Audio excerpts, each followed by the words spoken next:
Welcome to the Honest Designers Show, your transparent look into life as a modern designer.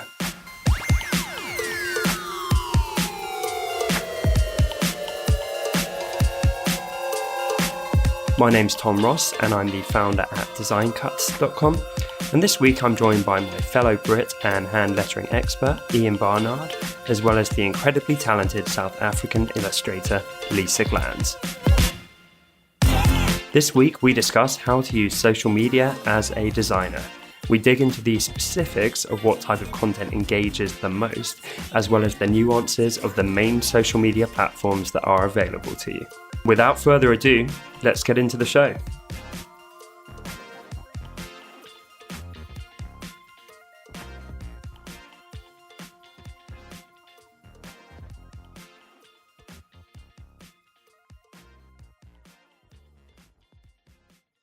So this week we are down Dustin, I'm afraid. We're missing our dear friend Dustin. This episode is going to be a whole lot less philosophical than normal, a whole lot less well-read than normal.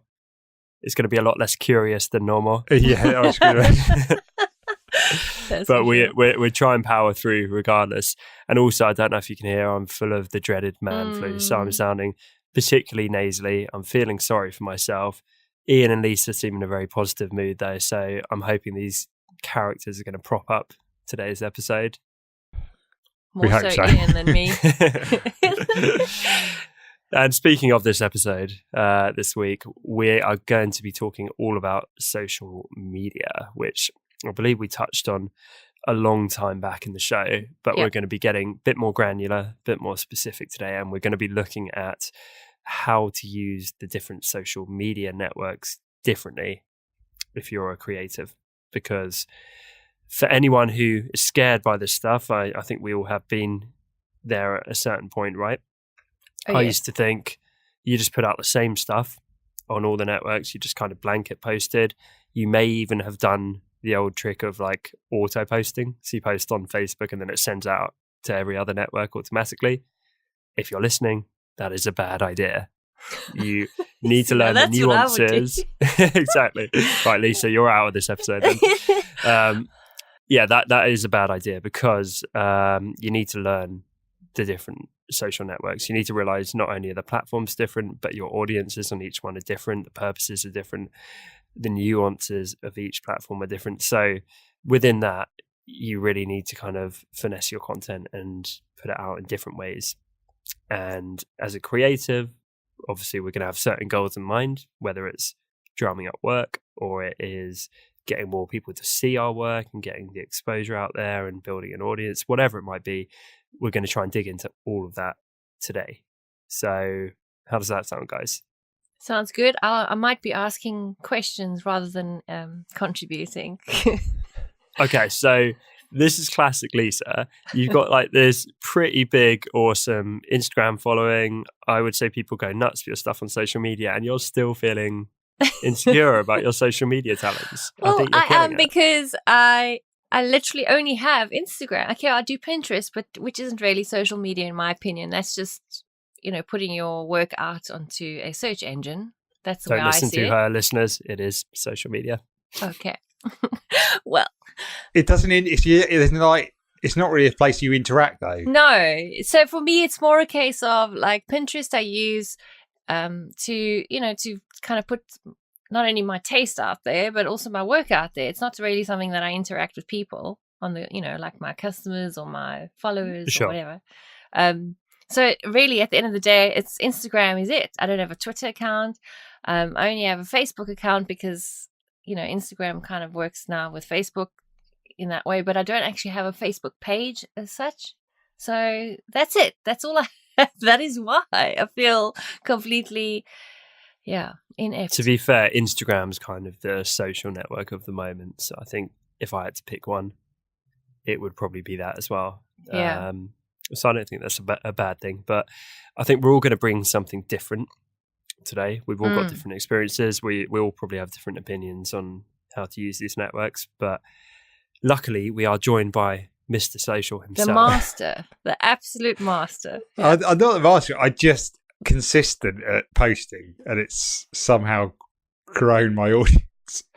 So Well, your quality of posts are, I mean, they're out of this world. I always look at your but stuff and I go, the problem I have, because you don't see the reality, is that I spent all day on one post, and so I got no work done apart from a post. you see, that to me is, I mean, that is amazing that you can do that. I don't know. Does it make me a bad social media whatever it's called? It's social mediaizer. Meteorizer. Though I don't think I still haven't got the balance between working on, because like the thing is I do need to earn some money. I've got my family indoors who need to be fed, and the mortgage needs to be paid, and so it's trying to get that balance between spending time on a post and then spending time on something that will earn me money. Obviously, that in a roundabout way, my posts might earn me money. Yeah, because it brings more traffic into. Because the thing is, it all comes down to like my bio link. People coming there and going and clicking into my shop, or people inquiring about custom work. Yeah. And so, but I think I need to definitely redress the balance. I feel like it's because the thing is, for me, because I've built up such an audience, I feel that I need to keep continually post out good quality content. Yeah. Because I don't know, maybe that's what they're expecting. That I suppose there's a pressure that I put on myself that there has to be a certain level, or it has to. Do you feel like you've created a monster, or I mean, obviously you're still enjoying it because I mean your stuff you've put out is amazing. I just think because the thing is, it's brought me so many great opportunities, and it's brought me so much more. Sometimes it just feels I'm. I don't know. There's like it's just my own pressure. There's no pressure from any of my followers. It's just I feel that. Ian, you mentioned opportunities. I think maybe a good place to kick this episode off would be looking at the benefits of social media. So shall we have a quick look at some of them, and then we can dig into how to do it properly? Definitely. Because I think a very common misconception, although people are starting to learn it is a misconception more and more, is that you don't get any kind of return on social media. And I remember particularly in the earlier days of social media, so many people felt like this, whether they're a creative designer or someone in a corporate or traditional business. The whole thing was, I'm not going to get an ROI. I'm not going to get a return on my time. It was something that you kind of did as like an extra, like a little bonus, and nice to have. It was never taken that seriously compared to traditional advertising or sales or anything like that, right? Yeah. It was always this fluffy thing. And I think that's because people got scared because they couldn't actually put a black and white figure on it. Yeah. It wasn't as easy you have to as saying, bill everything. it wasn't we spent this much and we made this much back from this ad campaign, or it wasn't we hired these 2 salespeople and they brought in this much. You couldn't do that with social media, I think, for a few reasons. One, because it's playing a long game. So like Ian said, it's always a balance between investing now, which will invariably kind of set up yourself in the future, versus the immediate return and the cash that you kind of need to make a living and support yourself and so on. And I think also it does feel a little bit floaty, doesn't it? You're kind of doing all these things and you're thinking like, is this really work? Like, how is this going to benefit me? It's simply not very measurable. Like Ian, I know you've had all kinds of opportunities open up from your Instagram, but it's not like you can jump on analytics, right? On Google Analytics and say, oh, here's how much I've made from my Instagram. It's that it opens a door to a connection that leads to a job that then leads to something else. It's kind of just a door opener and a community builder around what you're doing, but that's very unmeasurable in itself. And and not having, like you say, not having that sort of direct line between income. Instagram and income. And when you're struggling, right, when you're a creative being like, I need to make money now, imagine you've got your partner breathing down your neck being like, what are you doing? You need to be putting food on the table. Why are you faffing around on Instagram? Yeah. It's true. And the thing is, it's you can't put like, oh, but I'm earning some money this way. And it's like, I might. There's always that like, I don't know. Whereas like, if I, with my, I'm very blessed that I'm in a place where my side hustle for ages was, or is always, continually has, and this is like riffing off our last episodes of passive income, is that my passive income has supported my lettering obsession. And I don't think a lot of people can, for a lot of people, that's... that's not a reality. Not a reality. And so, like, there's two things. There's my passion stream, and then there's my income stream. Even though I enjoy both of those, but I sometimes get distracted on the passion too much and not look at the, the product side and stuff like that. And I can get, I get these opportunities popping up, and I'm trying to do like mural work, but I'm just starting out. So at the moment, I'm sort of doing it very discounted. And so I can, and like, I always mention about YouTube and how it's still quite low in terms of income revenue, but I have a very long-term view. I know I can earn an income from it, but there's this 2-3 years where it's not earning any money. And that was what social media was for ages for me. And not, I was doing Instagram just because I was enjoying posting my content. I wasn't having like, oh, if I continually post for 2 years, 3 years, I might get some work out of it. It was just, I was enjoying it, and it just so happened that it worked out. But it's that long-term thing. And I think I get very short-sighted with like, actually I need to do some stuff now for the here and now, and the the income that I need at the moment than I do that will pay in the future, if you know what I mean. So I talked about this on my Instagram, actually, ironically, but talked about like the compound effect, and I was talking about it in terms of looking out for people. So I kind of labeled it compound caring, and there was a graph where it kind of ticked along very slowly and barely went up for a while, and then it started to exponentially go up more sharply, but that's further down the line. And it's the same way that investing works in the stock market and that kind of thing. You won't get a huge payoff tomorrow unless you're like day trading and being a freak of nature in terms of how well you do with that. But generally speaking, it's the fact that you get this compounding where you will see a benefit after decades of these kind of tiny wins adding up over time, and the interest your interest is making, and all of that boring stuff. But the same thing works with social media, right? I think so too. If you saw a graph of how much money you made either directly or indirectly from your Instagram, it would probably be nothing for quite a long time. And then it would be very low for quite a long time. But then it starts to ramp up. And whilst it might not be making you a billionaire right now, I guarantee it's ramping up a hell of a lot faster in a shorter space of time than it did when you started out for a long, long period of doing nothing.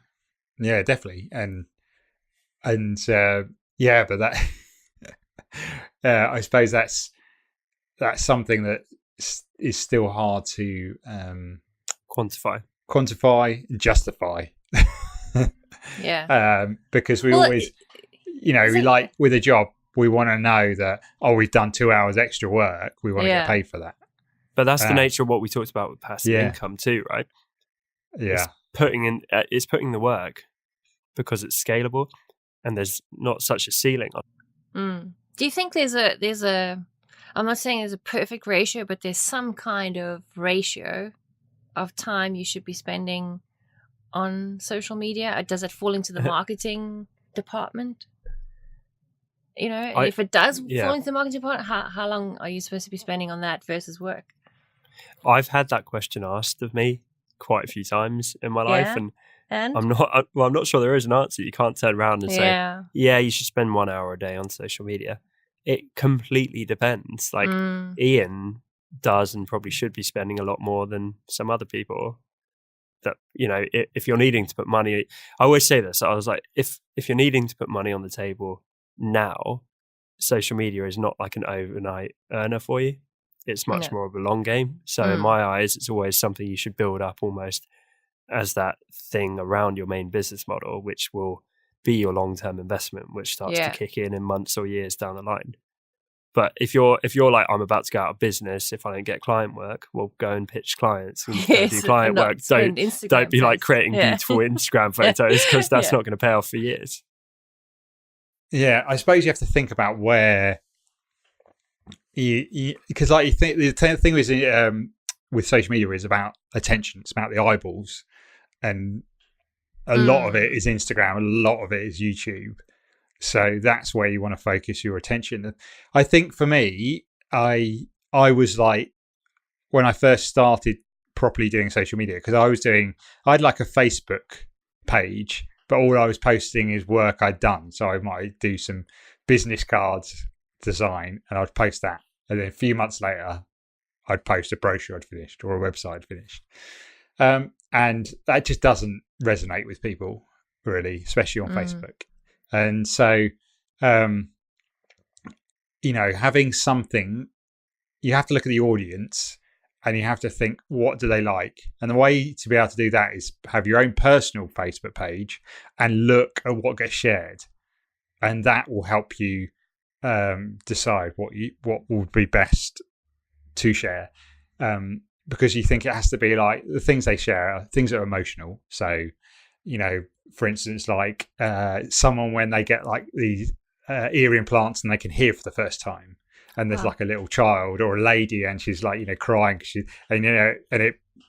people share it and they love that. Or it's a collection of at the moment it seems to be people holding up a sheet and sort of pulling it up and then disappearing, and a dog or a cat going, where they gone? And they've been shared. So it's something funny, or what's the other one? There's three. There's an emotional, there is the make them laugh, or inspiring. For instance, like Seb Lester and his calligraphy, billions of views now.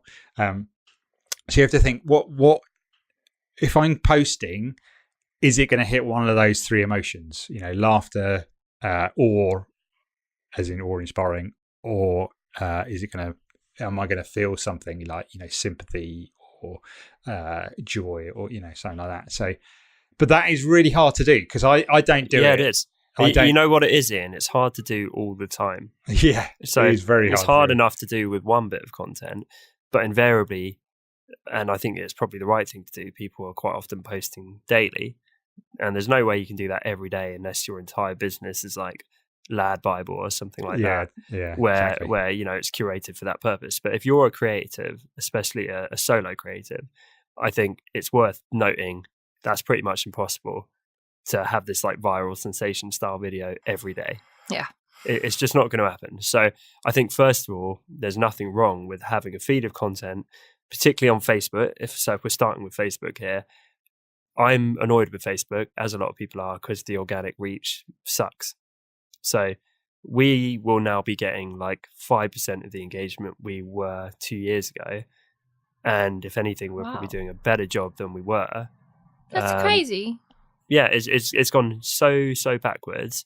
And so I would say in terms of actually having like a following, and we've got like 80,000 followers on Facebook for Design Cuts, but the engagement's very low. And I see this across the board with people a lot bigger than us as well, just very low engagement.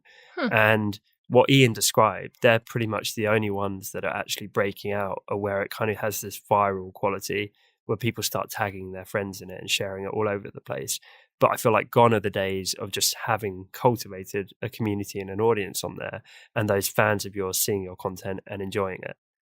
Because that's kind of what we relied on. We never really liked the whole virality thing. No, we liked giving our our community cool content. Absolutely. And when your community that you fostered don't see that, it makes it very, very difficult, and it's quite frustrating. So I'm almost in the space now where I just feel like I've given up on Facebook, which I know is quite defeatist, and there are ways to make it work for you. But I think unless you're going to go down the road of what Ian described, where you're going kind of shock and awe, and that can be quite difficult unless you're going to go and find like a little boy who was blind and is now can see again and start lettering. Okay, great. Yeah, you're probably not going to do that every week. There is so- one more topic that I forgot to mention that is Yeah. probably best suited to what we do, and that is the quick little tutorials, Yeah, the Um, how-tos. the how-tos, the food, the illustration. There's a feed that my wife follows, and it's loads of really creative ways of doing art. So, for instance, like a balloon filled with water, put in the snow, left overnight, pop, or remove the balloon, and you've got this circular frozen. Put some dye in it, and it's this cool circular ball with and just simple things like that. That's Put in a 30-second video does really well. And so something that if you're an illustrator, showing a bit like Lisa's drawing she does on Instagram, showing breaking a really simple, like how to draw a horse, with circle and some legs and stuff like. I don't know how to draw a horse, but something simple that people go, oh, that's really clever. Yeah. Oh, I know Sarah's daughter was really into horses. She'd like this, so they tag it. That's sort of on a lower, you've got the shock and awe like we were just talking about. But I think that's somewhere between just you posting your work and this is it, where it's actually like some sort of value that you can give someone that they can understand. So really simple, really bite size, something they could think, actually, I've got the tools to do it. And that's probably why on Facebook, my most popular posts are anything to do with a Crayola marker, because that's something everyone's got. And so, all the vegetables, that's something everyone's got, but not they're going to try it. They may do, but so that's more of a practical one that you can think of, and is less, because that's just you knowing how to do what you do, and just but don't put something big on there. Just really simple, like the smallest, the simplest, the better. It could be for me, like, how do you draw? I did loads of letters. How do you draw an S? And people are like, oh, I really struggle with S's. And so just a 30-second video, not even that, of how I would draw an S would do much better than, and it does much better than lots of my like finished pieces that, like my one today that took all day to do, will get less engagement than my other post the other day, which was a picture of my pens, like a rack of IKEA things. Got more engagement than my last 20 posts. Can I just say as well, for everyone listening, do not beat yourself up when that happens. Often, as much as you can have a strategy and do a lot of the stuff we're going to talk about in this episode, you will get some posts break out and you don't know why, and others not do well. Yeah. And you don't know why. So don't drive yourself crazy thinking about it. But Ian, I'm really glad you're sort of being quite motivational in how you're talking about Facebook, because that is completely the right approach. And it's mainly because I'm feeling full of cold and crappy about myself that I'm putting a downer on it. But honestly, the right approach is to adapt to the platform. It's so natural for us just to moan and go, oh, well, the organic reach sucks now, and Facebook doesn't like my content. Facebook's broken. But actually, no, it's on us as creatives. We're creatives. Our job is to think outside the box and come up with creative solutions, right? So we should be adapting. We should be thinking, okay, well, that used to work. It doesn't anymore. Great. I can either be depressed about it, or I can go and figure it out and figure out what does work. So I'm on Twitter as well. So I'm on all of them, but I'm not very good on Twitter because I'm not a very good conversationalist in terms of. Hold on, I want to pick your brain for a change, because you're always asking me for specific wording. So I'm going to use this episode to take notes on your wonderful social media brain. So just on Facebook for a little sec longer then. So you just go through it again. Emotional. So for maybe we break this down into like a top level is it sparks an emotion. So that could be laughter from people falling over. You've got sadness from something going on in the world, like a report or something. You've got the joy, happiness, I suppose, hope or joy, the joy from like I know, someone who has taken their first step after an accident, Exactly. Yeah. And then there's what else is there? What did I say? Inspirational and how to inspirational, and so something that you can do that no one else, or not no one else can. Something you can do, but a lot of the population can't. So for me, it's calligraphy and lettering. So it could with be the for chili. you with the the thing is that that's like another. I'll go on to that in a minute. So that's the top level stuff. That's the stuff that seems to work really well. Yeah. And then you've got a low level thing, which is like which still does really well, but it's not viral content, which is like the 5-minute crafts. So there's a lot of those 5-minute crafts where people are making things, but it's like, anything with a hot glue gun. They seem to like glue everything and just like. So what you're talking about here, quite often there will be like the bird's eye camera shot, right? Yeah, so bird's eye camera shot of a plate, your phone or whatever on a rig. It's looking down and you're doing something physical. Yeah, you're making like double chocolate, triple chocolate, nutty peanut butter cupcakes or something like that. Yeah, and you see it like Tasty. Yeah. So it's that, really or it's someone making something like origami. Any of those, something that's short and looks like, what's the final thing going to be like? Or, and you maybe the first beginning thing is the like really nice oozing photo of the cake or a really pretty bird or something like that. And then it goes straight into the video, like time lapse, how you did that in 30 seconds. Yeah. That's like middle of the road stuff. For me, it would be writing something out, some of my letters, or for Lisa, it would be her, one of her like daily drawings. That's that sort of level. And then I suppose the bottom level stuff that doesn't really get shared is the stuff where you're just sharing your work. Not really. Yeah. It's people appreciate it, but they're not like, oh, why would I share that? It's not. And that's what my stuff used to be like. And I wondered. And you need that too, right? You do. I suppose you do need that because people want to. If you're local, they want to see that. The thing is, I'm just thinking about, there's sites, Facebook pages work really well for, say, like the place where I got my studio from, because they show really nice pictures of like customers' studios. The customer saying a little bit about it because they've posted it on the page. Mm-hmm. Then in between that, they show really nice pictures of their finished studios, or they might show the process shot. That works really well for them. Mm-hmm. So it's, I think you just have to think, if people come into my page, what do they want to see? Yeah. So I think we should get into examples people could do as designers in a second. Another one that pops into my head is like raw honesty. So that could be, there's like a personal trainer I follow who basically calls bullshit on the fitness industry. And a lot of people tag their friends in that, being like, oh, this is the guy I was telling you about. So that kind of proves that approach works. But equally, it could be stuff like people, like girls doing their makeup, and it goes a bit wrong and they like get really angry. So it's like exposing that kind of honest moment of like a mistake happening. So it's kind of ticking the funny box, but also like the honest box or something like that. And so, for example, with lettering, it could be like Ian, your one, where suddenly the pen leaked or something like that. Oh yeah. And so it could be something like that. So you're doing like a gorgeous thing, and then suddenly it just like ink explodes everywhere. Yeah. And it's like, God, like damn it, and like chucking the pen out the window. Stuff like that is more likely, I think, to get people relating to it and resonating with it and sharing it with other people. They enjoy the human factor of the whole thing.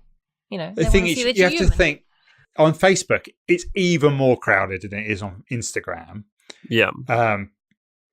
And just go through. If you've got a personal page, go through and just see, what stops you when you're scrolling through. You have to think, has to be visual. Because like if someone just writes something, you hardly ever stop at that.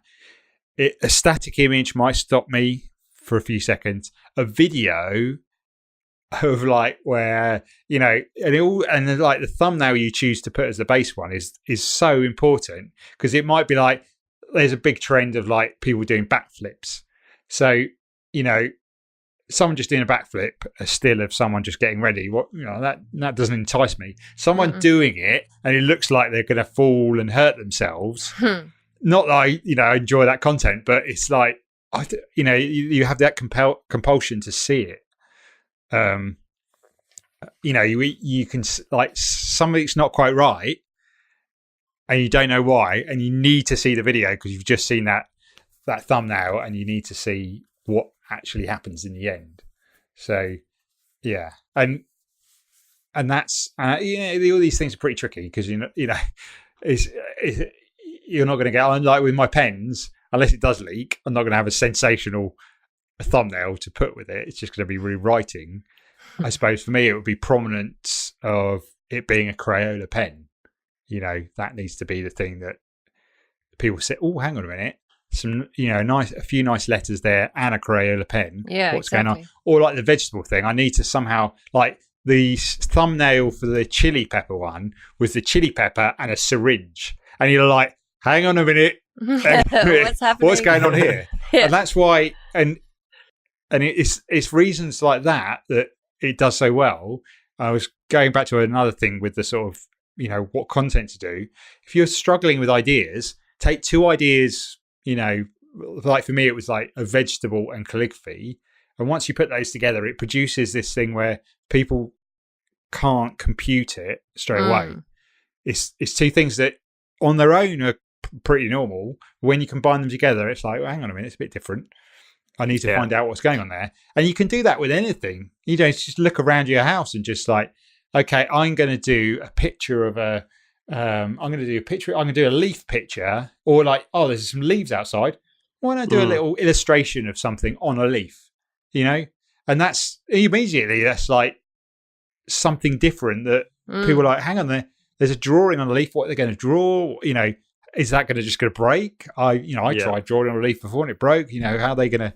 And so it's that sort of thinking a little bit different can make your, like you say, is you can't do this all the time because it's really, just the, because I don't do it all the time. It's hard work, but just every so often, like once a week, create something that doesn't normally go together, and hopefully, not all the time it works, but it just sparks people's interest. Okay, so I totally agree on Facebook. Video tends to be king, so that's definitely worth bearing in mind.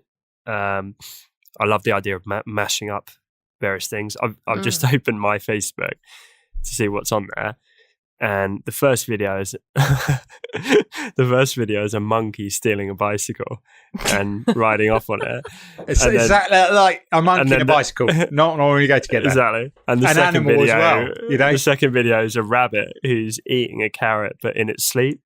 So it's like hasn't got a carrot, but so pretending to eat a carrot. I want to watch these two videos so now, cute. just from you telling me about it. Yes. Exactly. Okay, so let's do a quick fire round then.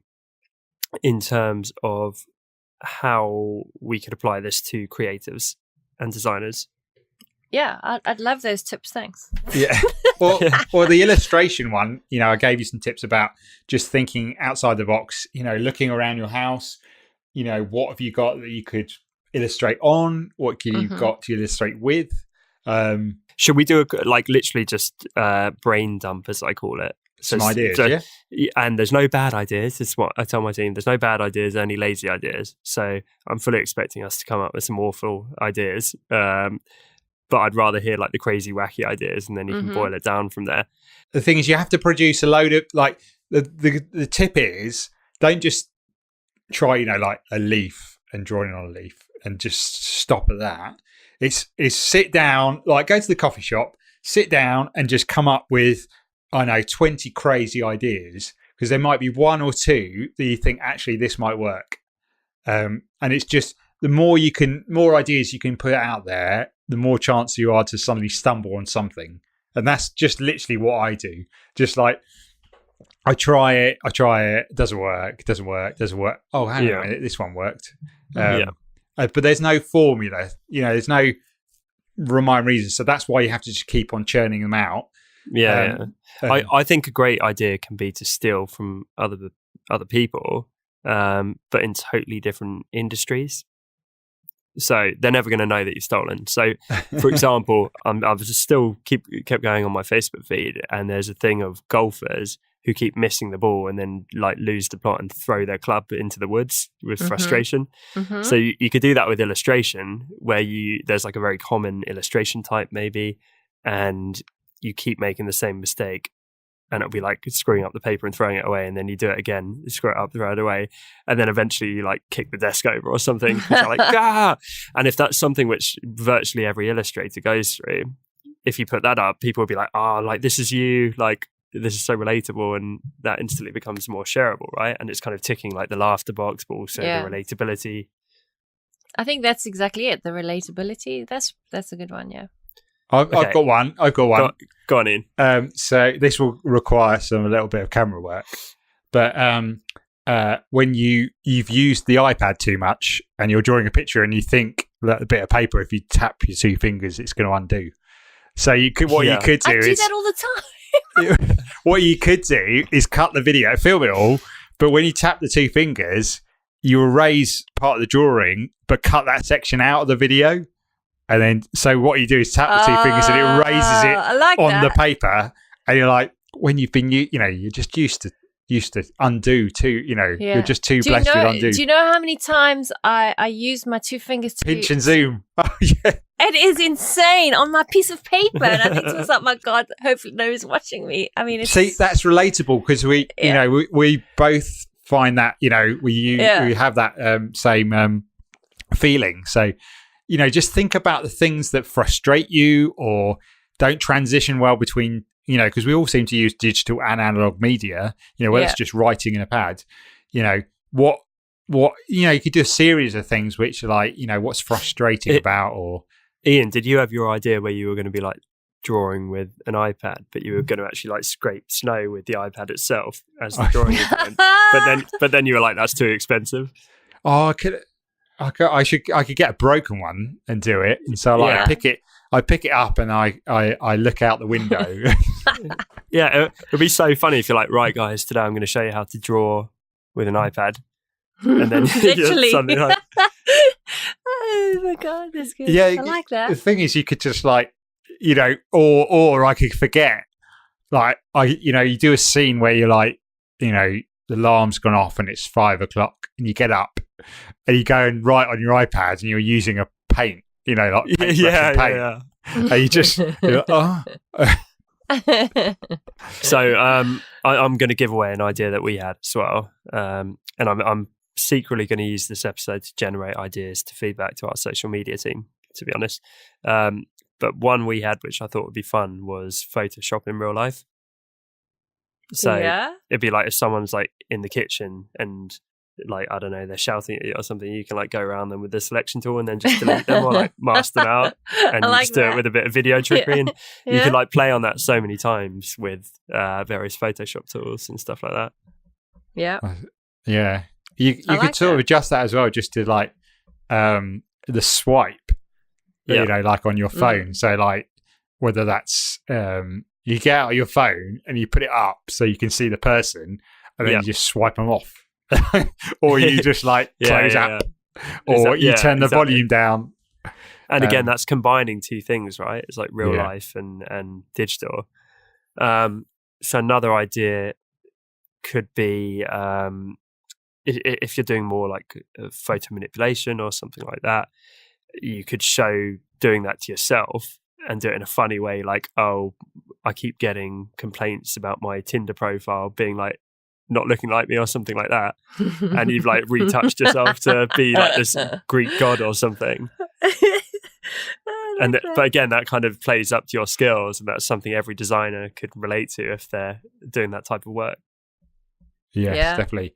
And also, you could, sort of thinking about that, sort of, you how you can't see what the background is of like an Instagram post, and so you could show the behind the scenes of like you've got this perfect scene, and then something's happening all around, or you're like in the middle of nowhere, or just like you set up this thing and you're like in the deep forest or something like that, and you're just like, oh, just to get an Instagram post, just to get a few more likes.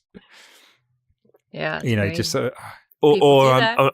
I'm trying to think like the awe-inspiring thing. People seem to like the jump cuts. So if you ever seen a video where someone's like, every time they jump and land, the background changes, and it'll Yeah. be like them traveling around the world, and there could be some kind of way of incorporating creativity into that. So if there was a place you could legally do graffiti, you could do like a wall mural kind of thing in graffiti lettering, but do that cutting all different places around the world. Quite That's cool. expensive post though. yeah, of course. But you know what I mean? Like if you were traveling, that's something Mm. you Some could do in a people creative way around that. Do work and travel, so it's not too far fetched. There's a guy I follow who does. I don't know if you've seen them. He does these short little videos where it's like 50 ways to enter a room. And so, Yeah. and so like you sort of open it and it's like, oh, wrong room sort of thing, or open it and you're like, oh, sorry, I'm late. So there's sort of, and he doesn't say anything. It's just the expression he gives. And he did one with 50 drivers and 50 ways to sit on a chair. And so it's so simple, but it was so funny. Yeah. And so it's like, maybe think, take that idea and think, how could you apply that to 50 way, there must be stuff that designers and illustrators do. Yeah. Or all of them 50 do. ways to redesign a logo, 50 ways to draw 50 a ways to bed, deal with a client, or 50, ways Yeah, doesn't have to exactly. be So you could do 50 ways to break up with a client. You could do 50 Ooh. ways to pitch a new client. Yeah. So pitching a new client, it could be like, one is where you pick up the phone and sort of go "Ugh," and like hang up before you've like even got a word out. The other way could be called like the choir boy, and your voice goes up 4 octaves. Where you're like, "Hello, I'd like to speak to," and see, Lisa's laughing. Like there's something there. And yeah, like visions. Okay, yeah. yeah, whether it's 10, 20, 50 ways, whatever, that Yeah. stuff becomes so relatable, and it'd be quite fun to do if you're comfortable enough being on camera and so on, and you're that kind of personality. Yeah, sure. You could do that. And the beauty is, like, often when you're in niches like design, this stuff doesn't get done as much. If you're trying to do it around just general comedy or food or something like that, Yeah, where it's there's so a much proliferation of it. content. Yeah. But most designers are just sharing their work. So no one's really doing stuff that's interesting, which means it's easy for you to break out within those circles. Yeah. I've got an idea. You could. Here's one thing you could do, which is be funny, but you're trying to be awe-inspiring. It's like you do like how to draw a circle, and you draw this really bad circle, and it could just be it'd be like a load of posts where you're just like how to draw a rabbit, and it's like the worst rabbit drawing you've ever seen. Yeah. Yeah, think you could play up to it. So maybe you don't expose what you're drawing until the end, but you shoot it in a really cinematic way, and you could do it in like a gorgeous outdoor setting. So you're doing it by a lake or something, or this dramatic music building Yes. up, and you're there scribbling and looking really intense, and then you hold it up, and it's like a piece of shit at the end. Do you know what's that? The guy, a painter, and he's got like a big sort of Yeah, Bob Ross, Bob Ross, I and wish he like was a family member. yeah. And you could do like the start. You got the finished painting somewhere else, but you do like, and you go, I'm going to do it with my eyes closed, and you go like this. You go like, and suddenly it's this like really like masterpiece of a painting. Like that's what I could do with closing my eye, or not looking, and just do like really tongue in cheek. Yeah, it's quirky, funny. Yeah. Yeah. It's excellent. Yeah, it's like the equivalent of that meme that went around where people kept doing a really awful basketball shot, and then it would do a very obvious cut and see it going in the hoop every time. So they'd like throw it at the ground, and it would cut and just like swish through the hoop. Again, you can steal so many ideas from general memes and stuff you see on social media and think, how can I apply that to my design work? Yeah. Yeah. Because you can just take something from. It's about that sort of taking it from here, because you can't try and come up with something new is the most difficult thing. So it's it's taking something that's already there and just giving it you take it from like people doing stunts or something like, or people doing magic, and do it and think, oh, how could I use that in a design setting, in an illustration setting? So I think we've touched quite a lot on like the humor and the laughter side of content. What about the other emotions that you can go through? So happiness, shock, honesty and humanity, sadness, all those things.